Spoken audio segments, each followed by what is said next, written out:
अभिवादन करून राहुल लोणीकर, माननीय अरविंद चव्हाण साहेब, माननीय माजी आमदार विलास बापू खरात, बाळासाहेब जाधव, रवींद्र तौर, भाऊसाहेब गोरे, सुनील आर्दर, रमेश महाराज वाघ, श्यामनाना उडान, बळीराम कळपे, अंकुशराव बोबडे, डॉक्टर खटिंग, शत्रुघ्न कंसे, सतीश निर्मळ, कृष्णा सोळंकी, गणेश बोराडे, बंडू गारे, विठ्ठल बरकुले, उदयसिंह बोराडे, नरसिंह राठोड, विश्वजित खरात, पंडितराव भुतेकर, ओमप्रकाश चितळकर, मोहन अग्रवाल, माऊली सरकटे, विलास आकार, जिजाबाई जाधव, गजानन राजबिंडे, चंद्रकांत कारके, रमेश बापकर, गणेशराव खवणे, राजेश मोरे, अमोल सुरुंग, प्रसादराव गडदे, संपतराव बनगवडे, आसाराम साबळे, रिपाई आठवले गट, अजय रंदे, रिपाई कवाडे गट, गणपतराव वारे, विक्रम माने आणि सर्व व्यासपीठावर असलेले माझ्या बंधू आणि भगिनींनो, पत्रकारांनो, बांधवांना आपला जास्त वेळ घेणार नाही. आदरणीय लोणीकर साहेब, विलास बापू, अरविंद चव्हाण, तौर साहेब, गोरे साहेबांनी तुम्हाला सविस्तर बोललेले आहे. माझी एवढीच विनंती आहे की मी मंत्रिमंडळात असताना आदरणीय मला सिनियर मंत्री म्हणून लोणीकर साहेब होते. त्यावेळेस विलास बापू लोणीकर साहेबांनी मराठवाडा वॉटर ग्रीड आणली होती आणि ती वॉटर ग्रीड जर राहुल झाली असती तर आमच्या शेतीला आणि पिण्याचा पाण्याचा प्रश्न कधीच मिटला असता. म्हणून हा जलनायक आहे. या माणसानं महाराष्ट्राचं टार्गेट कुठलं होतं तर मराठवाड्याचं ठेवलं होतं आणि ती भूमिका आमचं सरकार गेलं. आदरणीय राजेशजी विटेकर साहेबांचं मी अभिनंदन करतो आणि ते आमच्या विलास बापूचे जावई आहेत आणि 2 महिन्यात तेही आमदार होणार आहेत. असे भावी आमदार रमेशजी विटेकर साहेबांचं मी देखील अभिनंदन करतो आणि मी अध्यक्षांना विनंती करीन लोणीकर साहेबाला माझ्यानंतर त्यांना 2 मिनटं बोलण्याचा वेळ द्यावा अशी विनंती करीन, कारण माझे प्रतिनिधी ते आहेत आता सध्याला. विटेकर साहेब, बांधवांनो, विद्यापीठामध्ये ज्या वेळेस नॅशनल लेवलचे प्रश्न असतात ते नॅशनल लेवलचे प्रश्न मांडण्यासाठी प्रथमतः मला संधी देण्याची भूमिका या देशाच्या पंतप्रधान नरेंद्र मोदी साहेबांनी केली. या राज्याचे मुख्यमंत्री एकनाथ शिंदे साहेब, या राज्याचे उपमुख्यमंत्री देवेंद्र फडणवीस साहेब आणि या राज्याचे दुसरे उपमुख्यमंत्री अजितदादा पवार, या चौघा नेत्यांनी माझा विश्वास ठेवला म्हणून मी इथला उमेदवार झालो. त्यांना मी नतमस्तक होतो आणि त्यांचं अभिनंदन करतो, आभार मानतो. साहेब, लोणीकर साहेबांची तयारी होती, बोर्डीकर साहेबांची तयारी, विटेकर साहेबांची तयारी होती. त्यांनी जमीन बापू विलास बापू तयार केली आणि पीक खायला मिळालो. ह्यांनी पहिल्या झोटला सर्व पेरणी पूर्ण केली होती आणि कंस काढायला मिळालो. तर या चौघांना मी सांगतो, महादेव जानकर तुमचा भाव आहे, धाकटा भाव आहे. मी तुमच्या शब्दाच्या पुढं कधी जाणार नाही, कुठलंच वाक्य जोडणार नाही. बबनराव लोणीकर मंत्री होणार आहेत, ते माझ्यापेक्षा सिनियर आहेत, मी छोटा माणूस आहे त्यांच्यापेक्षा. आणि मी देखील देवेंद्र फडणवीस आणि मोदी साहेबाला विनंती करेन की बबनराव लोणीकरला तर कॅबिनेट करा, पण त्या राहुललाही मागं ठेवू नका. राहुल लोणीकरला ही देखील बोलणार आहे. माहीत नसल, लोणीकर साहेब पहिली मिटिंग झाली, मी देवेंद्र फडणवीस साहेब, एकनाथ शिंदे आणि अजितदादाला सांगितलं, पहिलं विटेकराचं बाहुल्यावर चढवा तर मी परभणीला जाणार आहे, तर मी नाही जाणार. आणि विटेकरांना, राजेश विटेकरला बाहुल्यावर आपण चढवलेलं आहे. पहिलं लग्न झाले, विलास बापूची पत्नी केलेली आहे, आता दुसरं लग्न होईल विधान परिषदेचं, त्यांचं थोड्या दिवसात होईल. त्यामुळे मी राहुलला शब्द देतो की राहुल, तुला देखील भाव म्हणून तुला सांगतो, तुझ्या पाठीमागे मी उभा राहण्याचा प्रयत्न शब्द देतो, थोडा विश्वास देतो. का तर माझा पक्ष छोटा आहे, लोणीकर साहेबाचा पक्ष मोठा आहे, राजेश विटेकरचा पक्ष मोठा आहे, अजितदादांचा पक्ष आपला मोठा आहे, मी छोटा आहे. पण छोटा देखील कधी कामाला असा येतो की मोठं करून जातो. त्या भूमिकेत मी तुमच्याबरोबर आहे, एवढी भूमिका ठेवतो.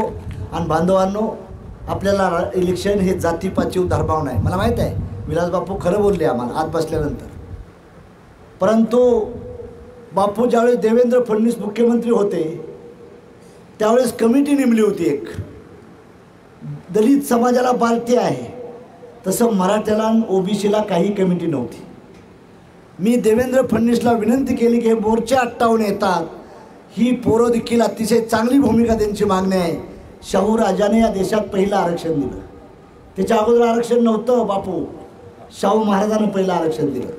शाहूनं आरक्षण दिल्यानंतर बाबासाहेबांनं पार्लमेंटमध्ये त्याची अंमलबजावणी केली आणि घटनेत तरतूद केली. मराठा समाजाला त्यावेळेस आरक्षण होतं लोणीकर साहेब, पण नंतर काय झालं, आपल्या हेवे देव्यामुळं आम्ही ते नाही म्हणून आम्ही घेतलं गेलं नाही. विदर्भातल्या मराठा समाजाला कुणबी म्हणून सर्वाला मिळालं, फक्त आमच्या पश्चिम महाराष्ट्रातल्या मराठ्याला आणि मराठवाड्यातल्या मराठ्याला मिळालं नाही. पण बांधवांनो, नंतर आम्ही सारथी तयार केली. त्या सारथी कमिटीचा महादेव जानकर सदस्य होतो, हे लक्षात ठेवा बांधवांनो. आणि सारथी कमिटी कुणासाठी होती? फक्त मराठा समाजासाठी होती. त्याचे अध्यक्ष आमचे चंद्रकांतदादा पाटील होते, विनोद तावडे, गिरीश महाजन आणि मी स्वतः होतो. त्यामुळं आज मराठा समाजाच्या मुलांना मी सांगू इच्छितो की मागल्या आम्ही ज्यावेळेस मंत्री होतो लोणीकर साहेबांनी मी, तेव्हा 350 मराठा समाजाची मुलं APIला पास झाली ती PIला, आणि कायद्यानं ती बसत नव्हती. ती मुलं माझ्याकडे आली. त्यात मराठा, माळी, धनगर, OBCची मुलं होती. काही मराठ्याची मुलं त्यात 210 होती आणि त्यांना ती ही मिळत नव्हतं. कॅबिनेटमध्ये आम्ही ठराव बदलला देवेंद्र फडणवीसनी, आणि ती मुलं आता नाशिकला ट्रेनिंग करतात. त्यातली 5 पोरं आज आमच्या स्वागताला इथं उभं राहिलेले आहेत. ती मराठा समाजाची मुलं आहे. 10 लाख रुपयाचं मराठा समाजाला अनुदान द्यावं, लोणीकर साहेब आपण कॅबिनेटला मानलं होतं, बिनव्याजी रक्कम द्यायला, ती ते केलेलं आहे. आणि आज जी एकनाथ शिंदे, देवेंद्र फडणवीस आणि अजितदादाने केलेलं आहे, ते OBCच्या धर्तीवर 10% आरक्षण मराठ्यांना दिलेलं आहे. त्यात देखील मराठ्यांचा फायदा होणार आहे, सर्वात जास्त मराठ्याला फायदा होणार आहे. त्यामुळे हे बांधवांनो, माझ्यावर टीका करायचं काही साधन नाही म्हणून आमचे विरोधी मित्र लोकसभेचे कॅन्डिडेट कुठला तरी बायकावा करतात. म्हणून माझी विनंती आहे, भाऊसाहेब गोरेनं फार चांगलं सांगितलं.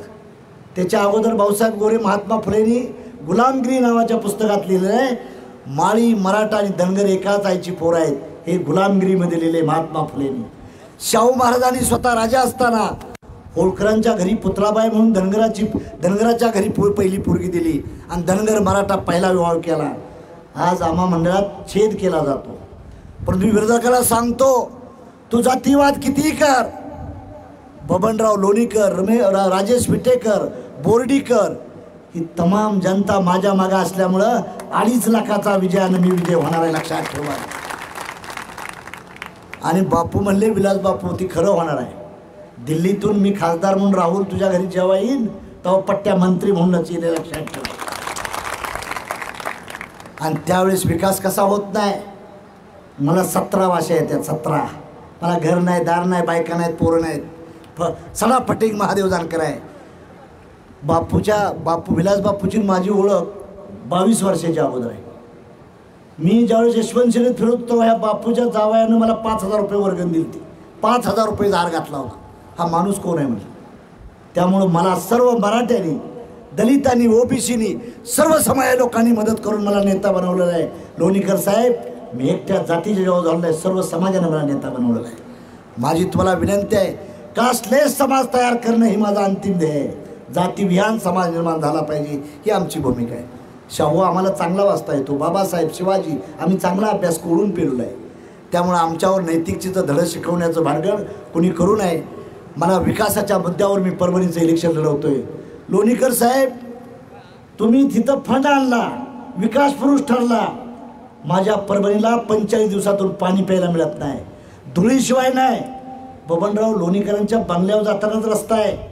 चांगला परभणीतला रस्ता कुठला आहे? फक्त लोणीकर साहेबांच्या बंगल्यावर जाताना. बाकी 99% रस्त्यावर चालता सुद्धा येत नाही, पाणी सुद्धा प्यायला नाही. ही अवस्था आहे आमची. 7,000 एकर जमीन आमची युनिव्हर्सिटीची आहे, कृषी विद्यापीठाची, इरिगेटेड नाही, पाणी नाही, विजेची बोंब आहे. ही अवस्था आमच्या परभणीची आहे. ते जाऊ द्या, लोणीकर साहेब बी मंत्री होतो, मी मंत्री होतो. आपला 100% फंड आमदारकीचा खर्च केला पाहिजे का नाही? आमच्या दोस्तानं 45%, 42% फंडच लॅप्स करून टाकला आहे. लोकसभेचा फंड सुद्धा वाटला गेला नाही. म्हणून विकासासाठी मी आलो आहे. मोदी साहेबाला या देशाची $5 ट्रिलियन इकॉनॉमी पॉलिसी डेव्हलप करायची आहे आणि त्याचा काही हिस्सा मला माझ्या परभणी लोकसभेसाठी आणायचा आहे. म्हणून माझी तुम्हाला विनंती आहे, विकासाला मतदान द्या. कृषी क्षेत्र असू द्या, आता तौर साहेबांनी मला सांगितलं गंगेच्या खोऱ्यात 900 कोटीचं बॅरेज देण्याचं काम अजितदादा पवारांनी केलं. अजितदादा हा विकासप्रिय माणूस आहे. बाबा देवेंद्र फडणवीस 18 तास ड्युटी करणारा माणूस आहे. मराठा समाजाला खऱ्या अर्थानं किंवा धनगरांना न्याय द्यायची भूमिका केली असेल एका ब्राह्मण देवेंद्र फडणवीसनं केलेलं आहे. हे लक्षात ठेवा बांधवांनो.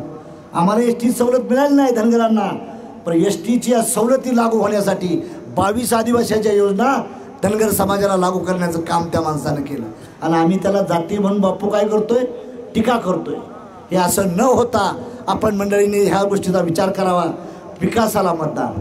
माझं मत एकच मत माझं आहे, पण मोदी साहेबाच्या पंतप्रधान पदासाठी फायद्याचा होणार आहे. म्हणून माझी विनंती आहे, मोदी साहेबाला विनंती करीन मी. लोणीकर साहेब मंत्री होते, देवेंद्र फडणवीस साहेबाला सुधीर भाऊला आम्ही हात धरला तेवढं बजेट द्यायचं साहेब. माझ्या खात्याला म्हणजे आमचं खातं ओळखतच नव्हतं, पशुसंवर्धन दुग्ध आणि मत्स्य, कारण मी भाजपचा नव्हतो, मी होतो मित्र पक्षाचा. आम्हाला ते खातं दिलं, पण ते खातं 12,500 कोटीवर नेलं आणि मोदी साहेबांनी माझा एक्सलंट मिनिस्टर म्हणून दिल्लीत सत्कार केला बांधवांनो. म्हणून माझी तुम्हाला विनंती आहे, शेतकऱ्याचं खातं होतं त्याला आम्ही न्याय द्यायची भूमिका केली. आपल्या भागाचा वेळेस अग्रवाल साहेबांनी फार डिटेल चांगलं मानलं शिवसेनेच्या.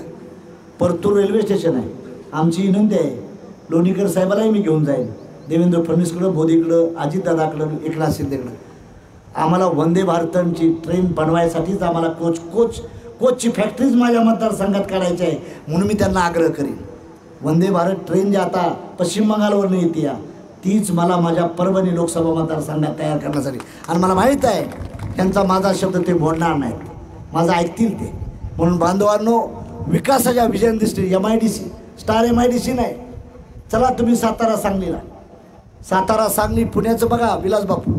आमच्याकडे कसं होतंय, आमच्या पार्ट्या वेगळ्या असतो ना, पण विकासाला सारे आम्ही एकत्र असतो. म्हणून तीच भूमिका, तीच डेव्हलपमेंटची थीम आपल्याला परभणीला आणायची आहे. माझ्या विनंती आहे बांधवांनो, माझं चिन्ह शिट्टी आहे, शिट्टी चिन्ह आहे.